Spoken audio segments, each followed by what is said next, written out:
For Filipino and other products from Asia, as well as fresh fruits and vegetables, poultry, meats, and seafood, come and visit 88 Supermarket with branches at 4801 Victoria Drive and its new location at 2611 East 49th Avenue in Vancouver. Philippine News Canada is brought to you by Rayford Media Group.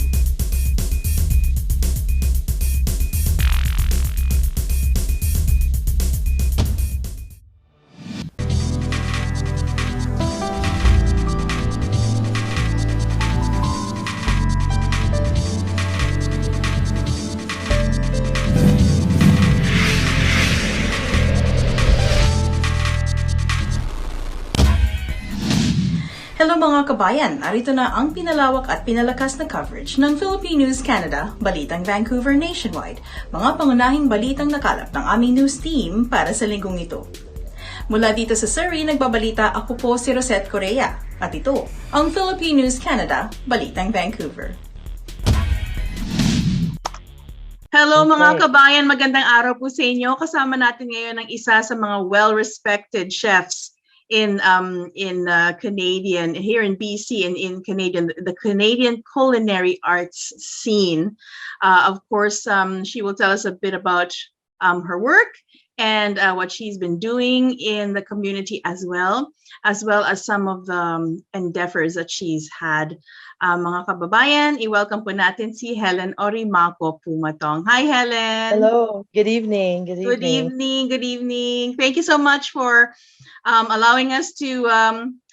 I know you're very busy, and you've given us this opportunity to talk to you a little bit more about this field that a lot of people, of course, are very familiar with, but really don't know. The status of Filipino Canadians in it. So thank you so much again for being on our show. So first things first. So first things first, how did you get started in your career? Well, starting in my career, like I've mentioned before, I am the oldest of 5 children. So it was kind of a brought-on career. My parents made me help. I'm the oldest, so I was cooking at a very young age. And then back in high school, those were courses that were offered to us in high school. So there was cafeteria, part of the home ec, and foods. So I was really interested in it. Maybe they were the easiest courses, but I loved it. And again, it was something that came naturally to me because I was already doing it at home. And then, I stayed in it because it's just a natural instinct for me to do. Mm-hmm. And when you talk about getting inspired in high school, what high school did you go to? I went to David Thompson, so in Southeast Van. Not very many Filipinos. So back in the the 80s there, the mid 80s, late 80s. So it was a lot of it wasn't very French training then, but it was cafeteria cooking and just home ec foods, right? So the foundation, right? Well, definitely a lot of youngsters do get inspired into whatever careers they go into when they're in high school. So tell us about your your culinary arts training and how did that go for you after high school? Well, actually, during high school, I did get a job at a hotel at a young age, like 17, 18, and with responsibilities of being there on the weekends. But I didn't actually go into culinary. I went into dietary aid. So I was a dietary aid for a while. And then I did go into cooking in the hospital. Mm-hmm. So I was at the hospital, Mount St. Joseph Hospital. I worked there for 10 years and at Uville residence for 14 years. Yep. And I started cooking there and the interest just grew from there. Mm-hmm. And then it wasn't until in my 30s, like when I turned 30, that I actually took the official culinary arts program at VCC. Oh, so wow, late bloomer. Late bloomer, but it was already in my blood. I just needed to get the official papers. Mm-hmm. I had to get my red seal and then do my apprenticeship. Yes. Well, you did Hmm. mention that, as the eldest of, how many siblings? The eldest of There's three five of us. or five? So Okay. two So brothers, two sisters. Yes. yeah. Mhm. So the eldest of five siblings. What did mom inspire you or grandma inspire you Uh, to cooking into cooking, or what was their input well, into your love for well, cooking? my backstory is my mother was the home ec teacher back in the Philippines, and we did come here when I was 6 years old. So I Mm-hmm. would say she was still in her just turned 30, I Mm-hmm. guess, when we did come here. And so when we came, I guess we're new to Canada, so we get together with the other back then it was like Boholanos and Cebuanos because we're very Bisaya. Mm-hmm. So we would get together and it was a feast every single time. So Mm-hmm. my story is there's five siblings. We had every birthday party was celebrated. Mm-hmm. Every holiday was celebrated An with excuse to have food, right? yes, exactly, and to have people over. That was Mm-hmm. how you connected back with your culture, your roots, right? So, Mm-hmm. hmm. Oh, okay. By the way, we would like to let our viewers know that we're live right now on Facebook. So catch us Oh, on okay, Facebook right now. Yeah, we're live. Okay, okay, so going back to your culinary career. So you said you were already 30. You were yes, married by then, and no, nope, not yet. no, not Mm. yet. Late bloomer, right? Late Very bloomer. late bloomer. I didn't actually, so back then I went to school. Culinary school was one of the best years of my life. I will tell Mhm, you that. It mhm, was, I didn't miss any day of school, even if I was sick back then. That's how it was. I volunteered. So every kind of volunteer function, I was there, helped out. And mhm, then after that, I even, after school, I actually just got a job at one of my instructor's restaurants. So I had every month we had a different instructor. That's just how mhm, VCC was. mhm, And I think it was mid schooling. One of my instructors owned a French restaurant in mhm, West Van, and he mhm, was kind of saying how he needed staff. And I don't know if something triggered inside me. And I came the next day with a resume and I said, I would like to apply. mhm. You know, it was in West Van. I didn't have a car, I didn't have anything. It took me an hour and a half to get to his place to work at the restaurant on Marine Drive there. But I was very eager Mhm. and I started working for La Toupe Blanche, a French restaurant. Yeah. That's fantastic. But what a great way to start your career, hey? French restaurant. Oh yes, and with a very popular chef, and he was doing very well. Um, but I mean, I will really tell you the story coming from a hospital Mhm. cook. At that time, we were making $21 an hour, right? With Wow. the way it was, and then going to a restaurant and making $9 an hour, Oh my goodness. right? And an hour and a half commute each Mhm. way. So it was a real sacrifice, Mhm. right? But when you're in your 30s, you just want a career, even if it doesn't pay right away. And that's where you have to understand that just Mhm. to get started. Yeah. Um, but if you want to go far, there's so many opportunities. And of course, from there, everything had evolved. Yeah. Now you have your own catering business. Yeah, so it's kind of very personal Mhm. catering business because I do still work for some catering companies. I work full time at the college. I have kids, and so it really is. Right now, it's like a friends and family, but it's a word of mouth, and it's grown, but it's nice and manageable still right Mhm. now. So yes, And of course, aside from that, you're also teaching, right? yes. So Hmm. I teach at the college full time. So yes. And what are what does that look like? What's the hours there? And then you go to your catering and oh my Um, goodness, you are really a busy person. yeah, well, I mean, with the college, they are, it's an 8 to 2 job, but doing prep, and I've got right now even I've got eight almost 90 students in a Mm-hmm. semester. Mm-hmm. So the way it works differently. So in the semester from January to April, I go through 90 students Mm-hmm. training. But it's so much fun. I love it. I keep joking around. That's why I have gray hair. That's for my students, right? Hey, we're in the Oh, yeah, I club. love it. It's okay. We're in But the same club.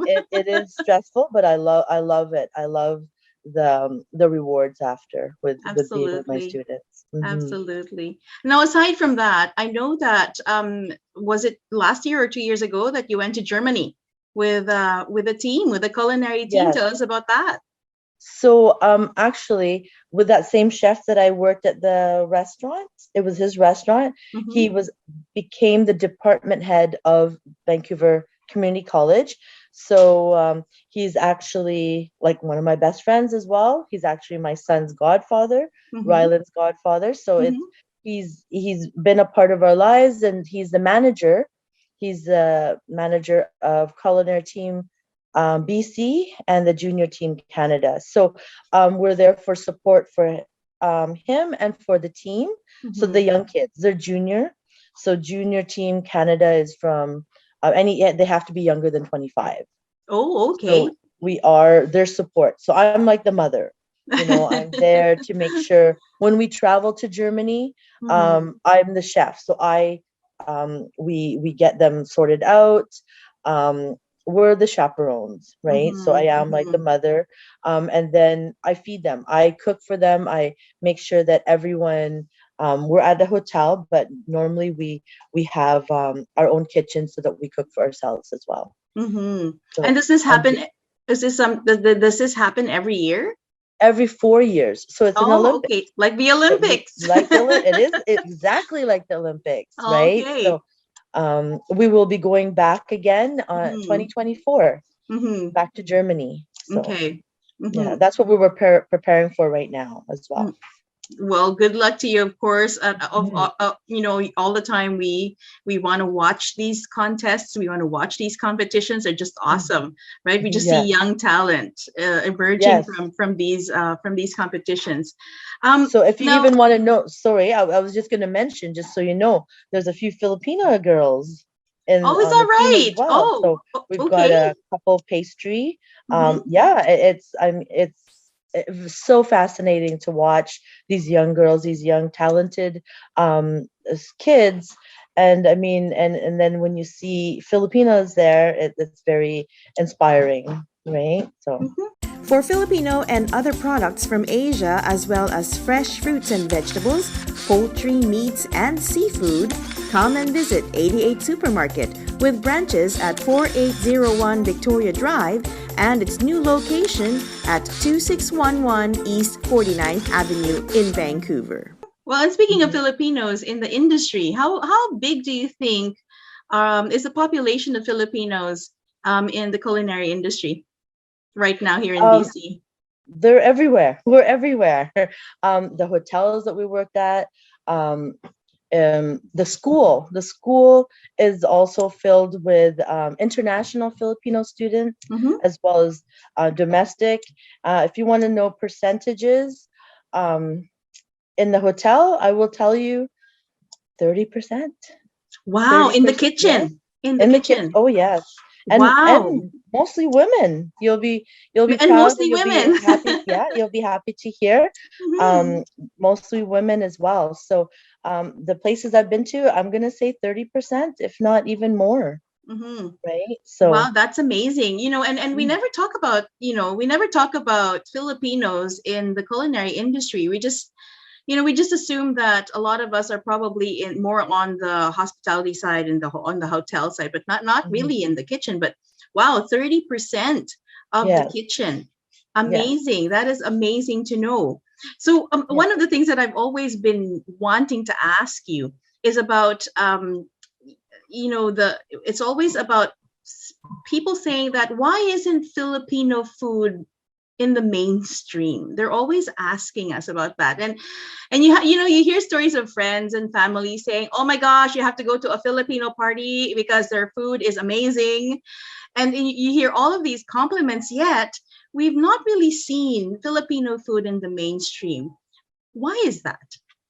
Um, I think, I mean, first of all, I think it's because oh, it's very everyone loves their own way of doing it, Mm-hmm. right? So I will tell you, Filipinos love their way and that way only Mm-hmm. sometimes. So if adobo is this way, if something someone brings it up, they're like, oh no, that's not the way it's supposed to be. We're our worst critics, just so you know Mm-hmm. that, Mm-hmm. right? So Mm-hmm. again, it's one of those things. Um, Maybe it's just supporting each other. I think we need a little bit more support for each other. Um, Maybe also when you go to a restaurant or you're not going to order a dish because you can make it at home. That's how Mm-hmm. Filipinos think as well. Mm-hmm. So again, it hasn't gone mainstream. It hasn't been exposed because it gets lost. It gets Mm-hmm. maybe looked at as maybe a Chinese dish, right? Mm-hmm. More like a noodle dish. Oh, that's, like palabok. I mean, it's very clear that's Filipino, but if no one described it to you or whatever, that they would think another Asian dish, Right, right. right? And So yeah. and that's where I just kind of wonder sometimes why we don't expose it a little bit more. Just it just Mm-hmm. gets lost in the mix, I think, Mm-hmm. right? Mm-hmm. That is true. And And yeah, sorry. no, I was just gonna say I really think we're our own worst critics, Mm-hmm. right? Mm-hmm. So, but Yeah. Mm-hmm. And you give the palabok as an example too. Like pancit palabok is also different in different regions, right? mm, So and different in different families as well. yeah, So and yes, even the you're yeah, absolutely, you're right. We are our own worst critics. yes. It's And amazing. really, you don't want to spend money on it because you can make it at home. And That's right.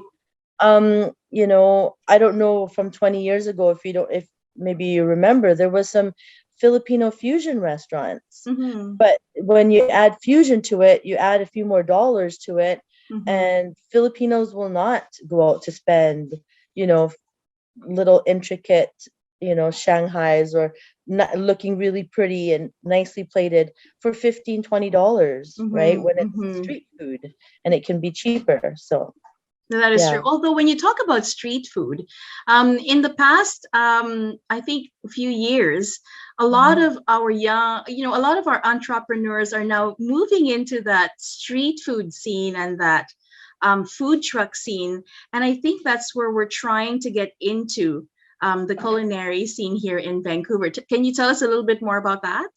Well, it's always the easiest kind of way to get into a culture is with cultural food is in the street food, because it's not really too much of a commitment. It's like little nibblies, Mm-hmm. right? And you get the flavor of it. I think these young guys going into it have the right idea, Mm-hmm. right? Their food trucks are out there exposed. Um, and, a lot of people have been traveling the Philippines. Mm-hmm. And a lot of what they're eating is the street foods. So Mm-hmm. there's more of a connection now, I think. Mm-hmm. So, Yeah, mhm. and you can also see it in the supermarkets. I remember one of the ads of Superstore in December was mentioning. I don't know if you caught that on the radio, and they were talking about and adding baked beans to your tapsilog, and it was just amazing how Yeah. it's slowly becoming part of the language of food here in Mhm. Vancouver.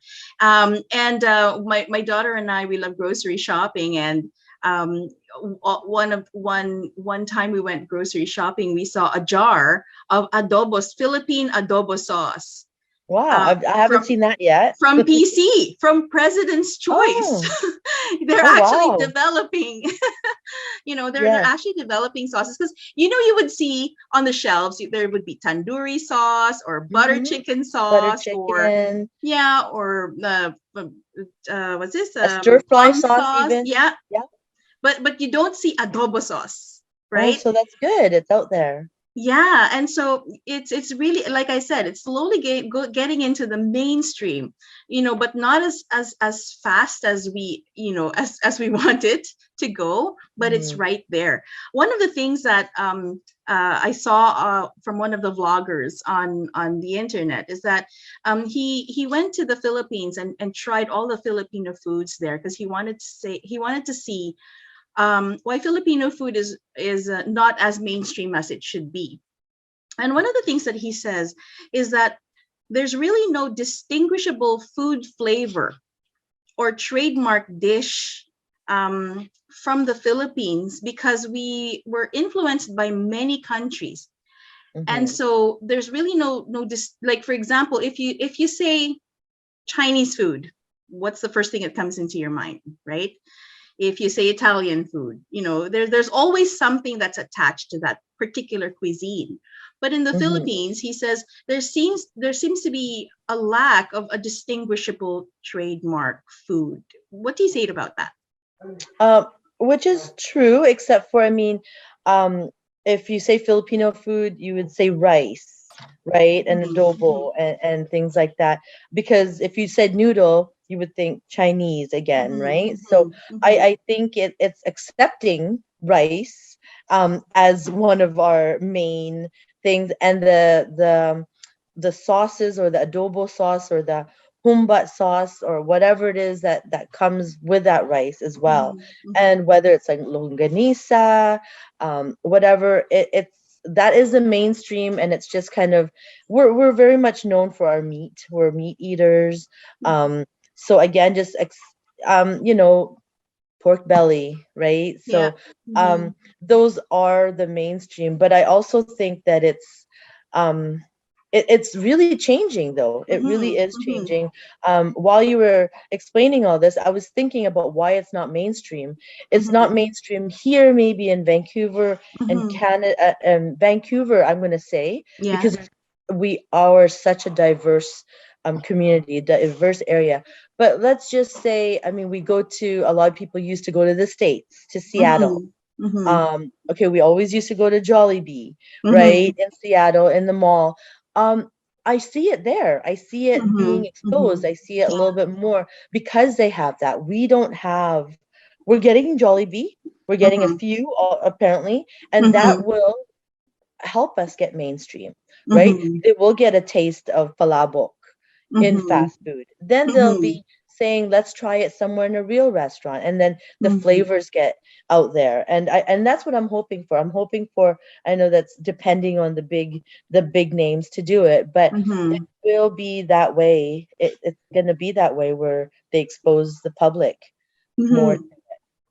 Well, now Hmm. that you've mentioned it, I was going to ask you if you were to showcase a Filipino dish, let's say, for example, if this is going to be the gateway dish to what Filipino food is, what would that dish be and how would you prepare it?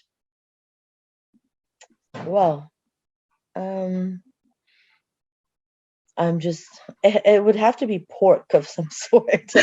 Uh, um, but I mean, I've just recently talked about this, but I really think, someone said something about sisig, and I Mhm. love sisig, but I don't think it can easily slide into, the mainstream society right now with what it actually is traditionally. But Yeah. I think, but I mean, the flavors Just are don't there, let but them know what's in it. just don't mention, let them know it tastes good. Yeah. But something that they're familiar with, and like I mean, I we fight it, but I really think adobo is good. Like, Yeah. it's good. It's in every household. But just the name, just getting the name adobo out there. I know it's already out there, but letting them taste that there's different. But there, even though there's different flavors of it or different variations, Mhm. the mainstream is there. The soy sauce, the vinegar, the peppercorns, the bay leaf, that's there. Everything else is kind of addition. So it really has the sweet, the savory, Mhm. all the flavors, that the balance is there. So Mhm. um, I really think it could work because now even at home here, we do jackfruit, right? Mhm. So you can do, you know, um, A vegetarian version. Vegetarian version, just as long as you're incorporating that flavor, and you can call anything adobo, really, right? Yeah. Oh, there's adobong kangkong too. Yes, exactly. So again, just accepting that adobo is really a national way of presenting Filipino food, and just accepting it, and you can have adobo, the vegetarian style with the jackfruit, and you can have pork, you can have chicken wings, right? You can just so many different ways of doing it. So thank you. And last word to all our aspiring chefs and who wish to be in the culinary industry. I go for it. Follow your dreams. There's so much out there. There's a lot of support as well, right? So that's what I always like to think is, you're not in it alone, even though sometimes you feel like you're in it alone. It's hard work. You miss your birthdays, you miss your family's birthdays, you miss Christmas, and the holidays because you're cooking for everybody else. I tell my cooks now, you miss lunch because you're cooking for everybody else. But again, it will pay off. Like, if you love what you do, it doesn't matter if you're working all hours of the day, you're going to be happy about it. So that's what I've got. Fantastic. Thank you so much, Helen. This was such a wonderful interview. Yes. Thank you so much. Yeah. Thank you very much. More power to you. Thank you. Okay. God bless you as well. God bless. Bye. Bye-bye.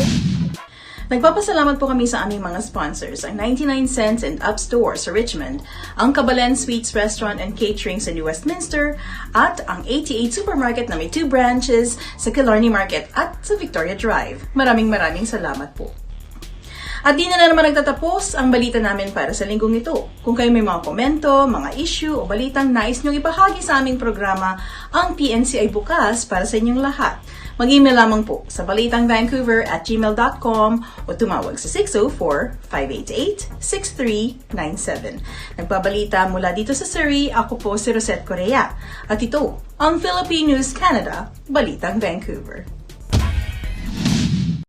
For Filipino and other products from Asia, as well as fresh fruits and vegetables, poultry, meats, and seafood, come and visit 88 Supermarket with branches at 4801 Victoria Drive and its new location at 2611 East 49th Avenue in Vancouver.